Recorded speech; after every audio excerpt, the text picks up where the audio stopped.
Surya's TV good evening news. Yogendranath అనే వ్యక్తి నిత్యం భారతదేశంపై విషం చిమ్ముతున్నాడని బీజేపీ రాష్ట్ర కార్యదర్శి రమేష్ నాయుడు మండిపడ్డారు.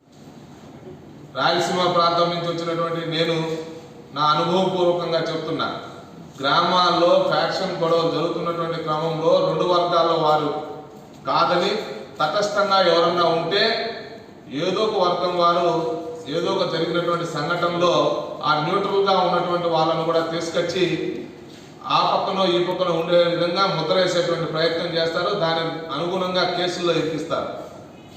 ఇది ఫ్యాక్షన్ గ్రామాల్లో మీరు కూడా చూడండి. ఎవ్వరూ తటస్థంగా ఉండడానికి లేదు. నా వైపున ఉండాలి, వాళ్ళ వైపునన్నా ఉండాలి. అందుకోసం అవసరమైతే న్యూట్రల్గా ఉన్నటువంటి వాళ్ళందరూ ఏదో ఒక ముద్ర వేసి వాళ్ళని ఏదో కేసులో ఇరికిస్తారు. ఎందుకు? ఎప్పటికీ వీడు నా ఎమ్మిడితో ఉండాలి, లేదంటే అటువైపున్నా ఉండాలి.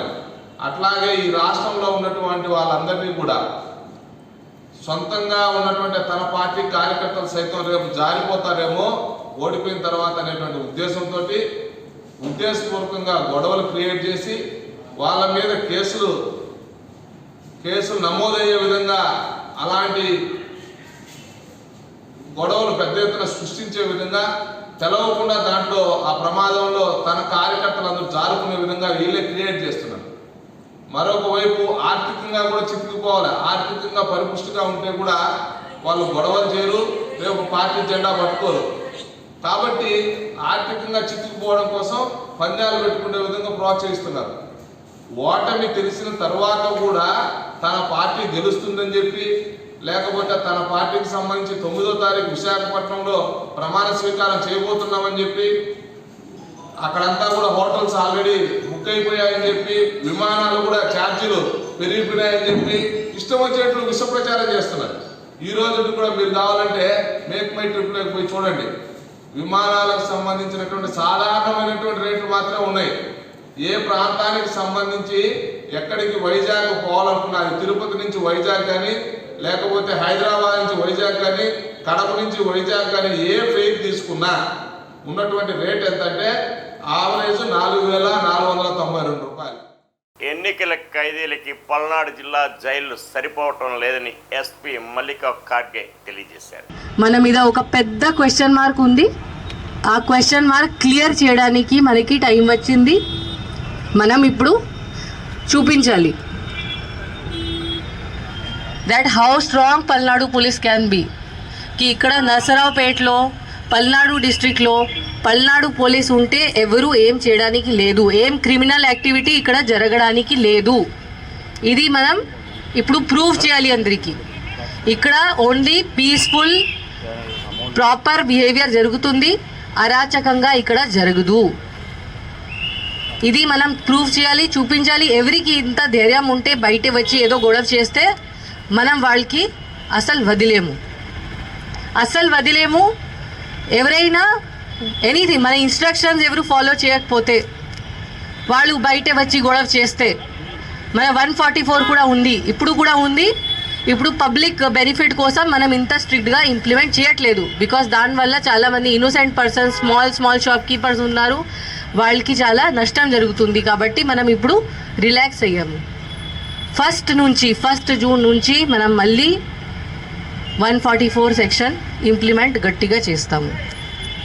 అప్పుడు ఎవరు బయట తిరిగితే ఆర్ ఎవరు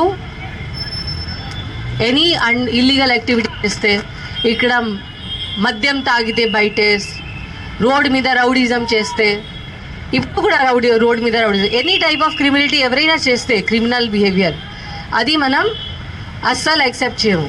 వీ హ్యావ్ టు షో మనం పోలీస్ వాళ్ళు ఉన్నాము, మనం లా అబైడింగ్ సిటిజన్స్కి మన ఫ్రెండ్. ఎవరు అనుకుంటున్నారు కి నేను ఏదైనా చేయవచ్చు, వాళ్ళకి మనం we will teach them a lesson, వాళ్ళకి చూపిస్తాము ఏముంది. ఇప్పుడు మన పోలీస్ డిపార్ట్మెంట్ ఇప్పుడు మనం అందరంకి కలుషిత నీరు అరికట్టాలి, స్వచ్ఛమైన కృష్ణానది మంచినీరు అందించేయాలని బాబురావు సిపిఎం నేత డిమాండ్ చేశారు. ఈ సమస్య గత 3 నెలల నుంచి కూడా చాలా తీవ్రంగా ఎదురవుతూ ఉంది.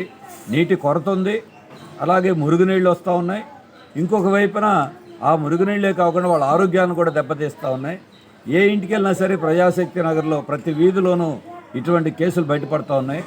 మున్సిపల్ పారిశుధ్య కార్మికురాలు కూడా ఇవాళ ఒక ప్రైవేటు వైద్యశాలలో చికిత్స పొందుతూ ఉన్నారు.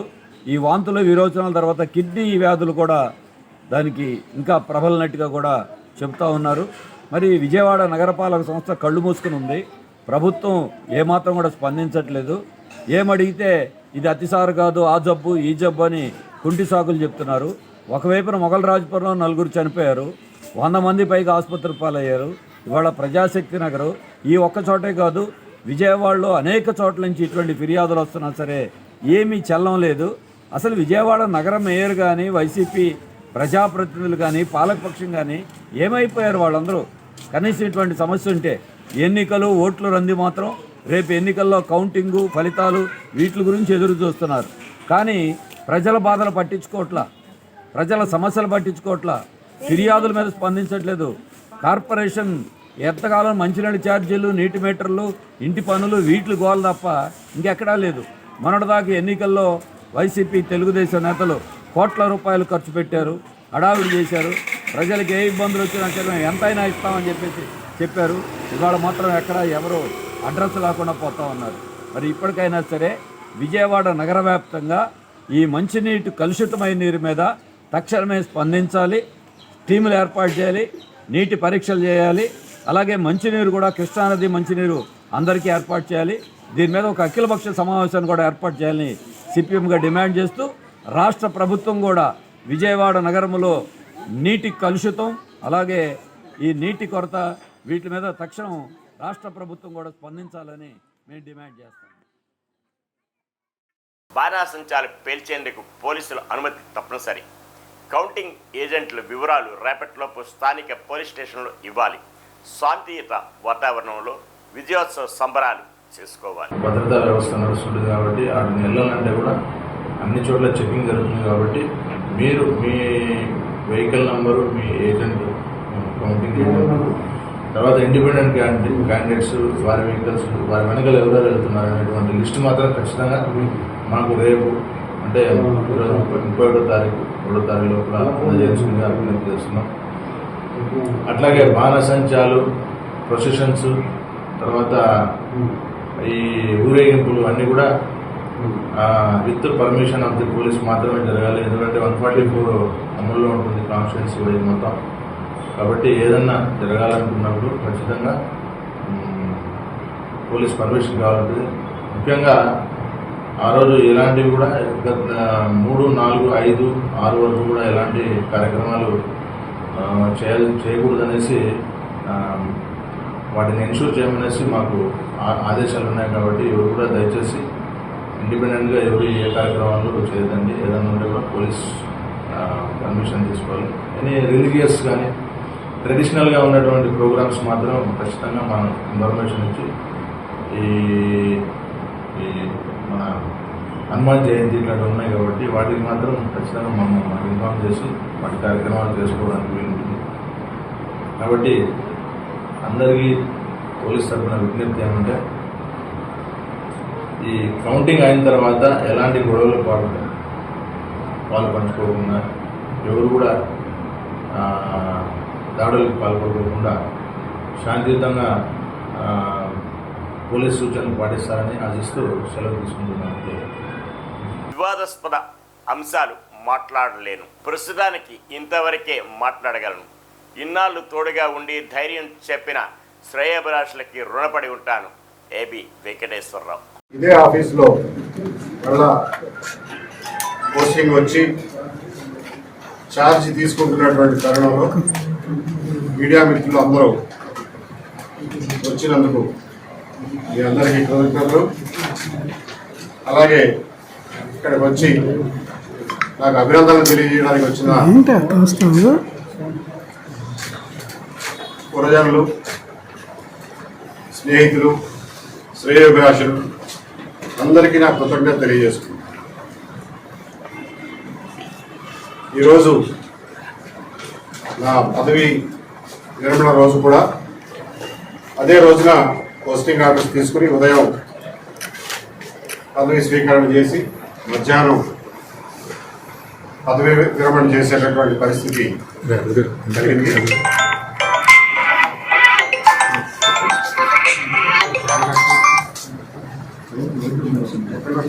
దీనికి కారణాలు ఏమైనప్పటికీ కూడా all is well that ends well. Thank you very much. YCP ప్రభుత్వ సలహాదారుడు సజ్జల రామకృష్ణారెడ్డిపై దేవినేని ఉమామహేశ్వరరావు విమర్శించారు. ప్రక్రియని అడ్డం పట్టడానికి ఏదైతే ఓడిపోతామనే భయంతో ఓడిపోతామని అర్థమయ్యి ఈ కుట్రలకి కుతంత్రాలకి తెరలేపారు. దీనికి జగన్నాటానికి బాధ్యుడు జగన్మోహన్ రెడ్డి. జగన్మోహన్ రెడ్డి అండదండలతో, జగన్మోహన్ రెడ్డి ప్రోత్సాహంతో ఏదైతే ఎగ్జిట్ రిజల్ట్స్ ఇవాళ తాడేపల్లి కొంపతో పాటు లండన్లో ఉన్న ముఖ్యమంత్రికి కూడా అర్థమైపోయింది, ఓడిపోతున్నామని అర్థమైంది. దాంట్లో భాగంగానే ఈ చీఫ్ కౌంటింగ్ ఏజెంట్లకి నిన్న శిక్షణ ఇస్తూ మీరు అడ్డం పడాలి, అడ్డుకోవాలి, టీడీపీ జనసేన కౌంటింగ్ ఏజెంట్లతో గొడవపడాలి, అట్లా గొడవపడే వాళ్ళే కౌంటింగ్కి వెళ్ళండి, రూల్స్ పాటించే వాళ్ళొద్దు, రూల్స్కి అడ్డంగా కావాలనే వాళ్ళే వెళ్ళండి మాట్లాడుతుంది. దీన్ని ఖండిస్తూ దీనికి ఏదైతే ఇవాళ మరి మన గూడపాటి లక్ష్మీనారాయణ గారు తాడేపల్లి పోలీస్ స్టేషన్లో సజ్జల రామకృష్ణారెడ్డి మాట్లాడిన వ్యాఖ్యల మీద ఏదైతే మోడల్ కోడ్ ఆఫ్ కాండక్ట్ కానీ 1951 ప్రజాప్రాతినిధ్య చట్టం కావచ్చు, ఐపీసీ సెక్షన్ కింద ఏ ఉన్నాయో అన్నీ కూడా దగ్గర సెక్షన్లన్నీ కూడా under section 125, 123(2) and 123(3) of representation of peoples act 1951 and under section 153A, 505(2), 171F and 171J of IPC and కాన్షియం సివిల్ కఠినంగా శిక్షించాలని కేసు బుక్ చేయమని ఇమ్మీడియట్గా అరెస్ట్ చేయమని చెప్పి కంప్లైంట్ ఇవ్వడం జరిగింది సిఐ తాడేపల్లికి, స్టేషన్ హౌస్ ఆఫీసర్కి. దాని మీద రిసీవ్డ్ కాపీ కూడా ఇచ్చారు. ఇమ్మీడియట్గా కేసు బుక్ చేసి సజ్జల రామకృష్ణారెడ్డిని అరెస్ట్ చేసి కౌంటింగ్ ప్రక్రియలో ఎటువంటి అడ్డం లేకుండా, ఎటువంటి ఇబ్బందులు లేకుండా ఎన్నికల సంఘం కూడా దీని మీద డీజీపీకి ఆదేశాలు ఇచ్చి ఇమ్మీడియట్ కేసు బుక్ చేసి సజ్జల రామకృష్ణారెడ్డిని అరెస్ట్ చేసి ఎవరో కూడా ఇటువంటి కౌంటింగ్ ప్రక్రియలో కానీ ఎన్నికల సంఘం ఆదేశాలు విరుద్ధం దుర్మార్గంగా ఇటువంటి మాటలు మాట్లాడకూడదు, కాన్స్పిరసీ కుట్రలో పాల్పడకూడదు, కౌంటింగ్ ప్రక్రియకి అడ్డుపడకూడదు. కాబట్టి ఇమ్మీడియట్గా సజ్జలను అరెస్ట్ చేయాలని డిమాండ్ చేస్తాం. ఈ వార్తలు ఇంతటితో సమాప్తం.